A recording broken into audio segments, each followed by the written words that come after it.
Hi friends, welcome to online coaching. இது tips and tricks section. இன்னைக்கான tips எதுல இருந்துன்னு பாத்தீங்கன்னா மைக்ரோசாஃப்ட் எக்ஸல் இருந்து தான். ஸோ இந்த டிப்ஸ் உங்களுக்கு ரொம்ப யூஸ்ஃபுல்லா இருக்கும்னு நினைக்கிறேன். வாங்க வீடியோக்குள்ள போகலாம். ஸோ நம்ம வந்துட்டு இப்ப காப்பி பேஸ்ட் பண்ண போறோம். ஃபர்ஸ்ட் இதை செலக்ட் பண்ணிக்கலாம். ஓகேங்களா? ஸோ இதை செலக்ட் பண்ணிட்டு கண்ட்ரோல் சி கொடுக்குறேன், காப்பி ஆகுது. இந்த இடத்துல வச்சு கண்ட்ரோல் வி பிரஸ் பண்றேன், பேஸ்ட் ஆயிடுச்சு.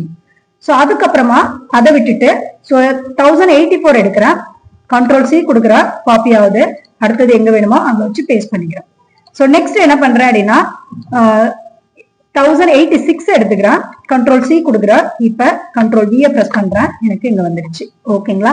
இப்ப திரும்பவும் எனக்கு என்ன தேவை அப்படின்னு பாத்தீங்க அப்படின்னா இந்த 1084 இருக்கு இல்லைங்களா, இது நமக்கு வேணுமா இருக்கு அப்படின்னா நம்ம என்ன செய்யணும், திரும்பவும் 1084 எங்க இருக்கோ அதை நம்ம காப்பி பண்ணி பேஸ்ட் பண்ணணும். ஏன்னா இப்போதைக்கு நம்ம கையில இருக்கிறது என்ன அப்படின்னா 1086. நான் கண்ட்ரோல் வியை பிரஸ் பண்ணனா என்ன வரும், 1086 தான் வரும். எனக்கு 1084 வராது. ஓகேங்களா? அப்ப எனக்கு 1084 வரணும்னா திரும்பவும் போயிட்டு நம்ம காப்பி பேஸ்ட் பண்ணணுங்கிற அவசியம் இல்ல.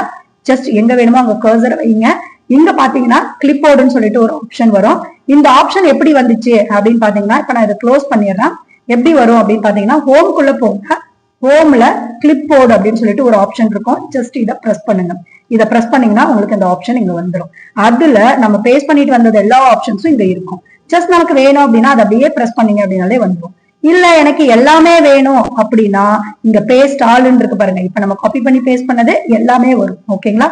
பேஸ்ட் ஆல் கொடுங்க. நம்ம என்னெல்லாம் காப்பி பண்ணி பேஸ்ட் பண்ணமோ அது எல்லாமே வரும். இது இந்த சிஸ்டம்ல ஆல்ரெடி சம் காப்பி பேஸ்ட் பண்ணிருக்காங்க, அதனால அந்த ஆப்ஷனும் நமக்கு சேர்ந்து வருது. ஓகேங்களா?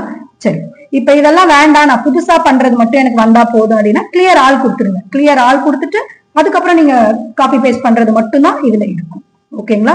சரி, செகண்ட் டிப் என்ன அப்படின்னு பாத்தீங்கன்னா இப்ப இந்த செல்லோடைய ரெஃபரன்ஸ் என்ன, இதோடைய செல்லோடைய ரெஃபரன்ஸ் என்னன்னு பாத்தீங்கன்னா E106.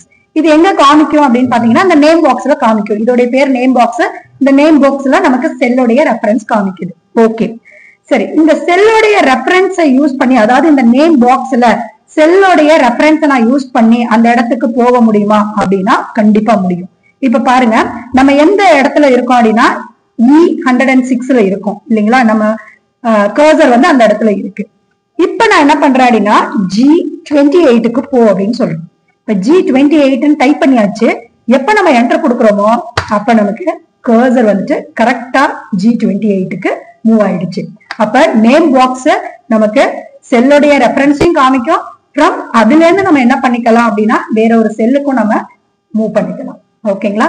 சரி, தேர்ட் டிப் என்ன அப்படின்னு பாத்தீங்கன்னா நம்ம ஷார்ட்கட் தெரிஞ்சுக்கணும் அப்படின்னு பாத்தீங்கன்னா இங்க பாத்தீங்க அப்படின்னா இது போல்டு கண்ட்ரோல் பின்னு வருது, இது கண்ட்ரோல் ஐஏ இட்டாலிக்னு வருது. ஓகேங்களா? சரி, இப்ப நம்ம என்ன பிரஸ் பண்ண போறோம் அப்படின்னு பாத்தீங்கன்னா ஆல்ட்டையும் ஈயும் பிரஸ் பண்றோம். ஆல்ட் ஈயை பிரஸ் பண்ணோன்னு பாத்தீங்க அப்படின்னா இங்க நமக்கு இந்த ஷார்ட்கட்ஸ் எல்லாமே வரும். அதுல இப்ப நமக்கு ஃபார்முலா வேணும் அப்படின்னா ஆல்ட் எம் பிரஸ் பண்றோம். அந்த எம்முக்குள்ள இருக்கிற எல்லா ஃபார்முலாவும் வருது பாருங்க. ஓகேங்களா? சோ அதை யூஸ் பண்ணி நம்ம என்ன பண்ணிக்கலாம் அப்படின்னு பாத்தீங்கன்னா பர்டிகுலரா அங்க போகணும் அப்படின்னா நம்ம போய்க்கிறோம். ஓகேங்களா? ஹோப் இந்த வீடியோ பிடிச்சிருக்குன்னு நம்புறேன். தேங்க்யூ.